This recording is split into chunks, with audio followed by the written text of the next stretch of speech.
أصدقائي، الله يعطيكم العافية والله يمسيكم في أنوار النبي سيدنا محمد عليه الصلاة والسلام. أصدقائي، مثل ما أنتم متعودين علي إنه أنا أنزل لكم مقطع فيديو كوميدي، والمقطع الفيديو هذا يكون يحكي عن مشكلة في المجتمع، بس أنا بحكيه في طريقة كوميدية. بس اسمحوا لي اليوم إنه أنا ما أكون كوميدي، اسمحوا لي اليوم إنه أنا أكون جدي، لأنه المقطع هذا اللي أنا بدي أحكي فيه ما بيطلب منه إنه أنا أكون كوميدي، بيطلب إن أنا أكون جدي على شخصيتي الحقيقية، على شخصيتي الواقعية، على شخصية عبد القادر عقايلة الجد.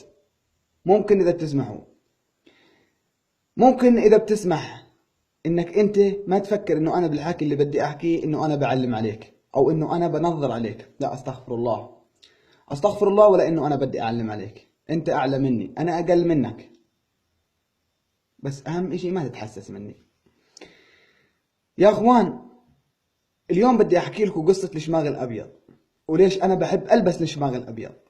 من وأنا صغير يا أخوان، من وأنا صغير وهي رحمة جدتي تحكي لي كيف رحمة جدي كان ينزل على فلسطين. من وانا صغير هي رحمة جدتي تحكي لي كيف الفلسطينيين كانوا يستقبلوا الأردنيين ويحبوهم. وبس أنا كبرت تولعت في حبي لأهل فلسطين زيادة، ولبست الشماغ الأبيض لأني بحبهم لأهل فلسطين. أنا يا أخوان جنسيتي أردنية. يا أخوان أنا قاعد وين ما أروح، بلواء الكورة، في إربد، في عمان، أي واحد يصدفني من معجبيني، من متابعيني، أول سؤال يسألني يقول لي: يا عبد أنت فلسطيني؟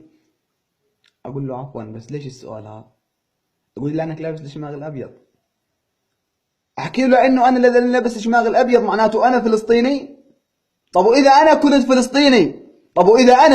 كنت فلسطيني، وين المشكله؟ وين المشكله؟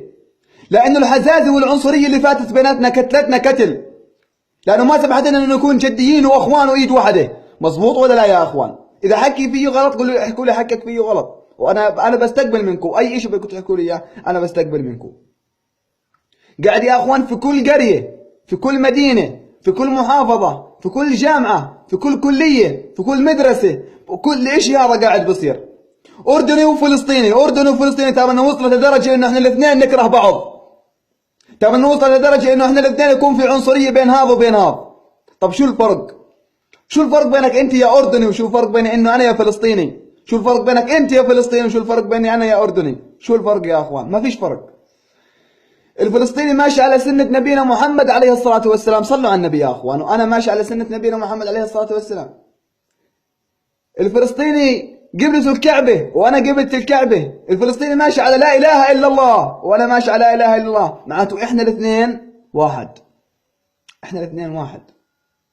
ليش يسمعوا للشيطان إنه يفوت بيناتنا؟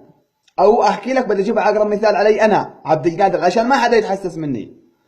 ليش يا عبد القادر بتسمح للشيطان انه يفوت بينك وبين اخوك الفلسطيني؟ ليش؟ حتى انا بتلاقي الشيطان ما في داعي انه يغلب نفسه، بتلاقيني انا نفس الشيطان. جبت اقرب مثال علي عشان ما حدا يتحسس مني، عشان ما حدا يفكر انه انا بدي اجرح بحكي او انه بدي استفز حدا بحكي. لا، استغفر الله، استغفر الله يا اخوان. اقسم بالله العظيم وعزة جلال الله، حضرت مقطع فيديو على الفيسبوك، والله طلاب جامعة القدس رابطين الشماغ الابيض مع الشماغ الاحمر وبكتبوا باسم الاردن. وين هاي صارت؟ وين صارت عندنا هون بالاردن؟ وين صارت؟ طب ما جدي وجدك قعدوا ببيسان بفلسطين، ليش ما نتعلم منهم؟